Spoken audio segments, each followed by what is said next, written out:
একজন প্রসিদ্ধ নবীর ব্যাপারে কিছু তথ্য দিয়েছেন। এই তথ্যগুলো আজকে আমরা শুনবো, ইনশাআল্লাহ। পড়েন। রব্বুল আলামিন বলেন, ওয়াইয ইবতালা ইব্রাহিমা রাব্বুহু বিকালিমাতিন ফাতাম্মাহুন্না ক্বালা ইন্নী জাইলুকা লিন-নাসি ইমামা। সুবহানাল্লাহ। পড়েন। যেই নবীর ব্যাপারে আল্লাহ তথ্য দিলেন ওই নবীর নাম ইব্রাহিম আলাইহিস সালাম। সবাই বলেন কি নাম?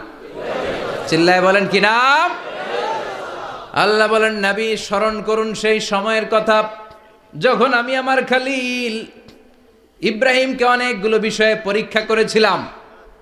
আর আমার খলিল ইব্রাহিম প্রতিটা পরীক্ষায় গোল্ডেন এ প্লাস পেয়েছে।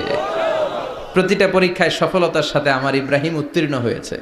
আর ফলাফল স্বরূপ আমি বলেছি, ইন্নী জাইলুকা লিন-নাসি ইমামা। ইব্রাহিম, এতগুলো কঠিন পরীক্ষা নিলাম, একটাও ফেল মারলাম না, সবগুলাই পাস। যাও, এর বদৌলতে তোমার আমি গোটা বিশ্বের মানুষদের ইমাম বানায় দিলাম। ইমাম মানে নেতা।